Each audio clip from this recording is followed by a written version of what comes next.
പരിപാടിക്കെതിരെ അന്വേഷണ സംഘം മൊഴിയെടുക്കാനിരിക്കെ നൃത്തപരിപാടിക്ക് നേതൃത്വം നൽകിയ ദിവ്യ ഉണ്ണി അമേരിക്കയിലേക്ക് പോയി.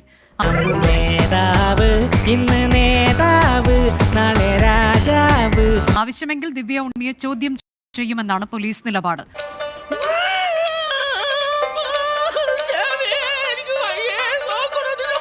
നൃത്തപരിപാടിയുടെ സംഘാടകരായ മൃദംഗവിഷൻ MD നികോഷ് കുമാർ പോലീസ് സ്റ്റേഷനിൽ ഹാജരായി.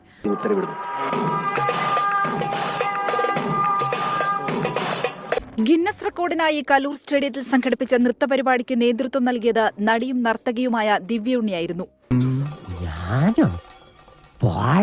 സംഘാടകരുടെ മൊഴിയെടുത്ത ശേഷം ദിവ്യ ഉണ്ണി അടക്കമുള്ളവർക്ക് നോട്ടീസ് നൽകുമെന്ന നിലപാടിലായിരുന്നു പോലീസ്. എന്നാൽ മൊഴി രേഖപ്പെടുത്തും മുൻപേ ദിവ്യ ഉണ്ണി അമേരിക്കയിലേക്ക് തിരിച്ചുപോയി.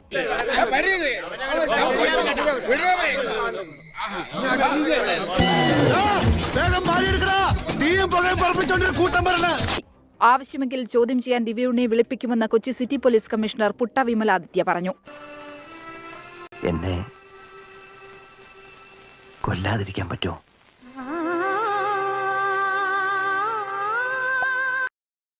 നമ്മൾ ആവശ്യമുണ്ടെങ്കിൽ ചെയ്യാം. ഇപ്പോൾ ഇതിനകത്ത് പല ആൾക്കാർക്ക് പല റോൾസ് ഉണ്ടാകും. GCDAയുടെ നിബന്ധനകൾ പാലിച്ചോ എന്ന് പോലീസ് പരിശോധിക്കുന്നുണ്ട്. പരിപാടിയുടെ സംഘാടകരായ മൃദംഗവിഷന്റെ ബാങ്ക് അക്കൗണ്ടുകൾ മരവിപ്പിച്ചു. ഒന്നുമില്ലാത്തവന്റെ എന്ത് മരവിപ്പിക്കാനാ ഉണ്ടേ?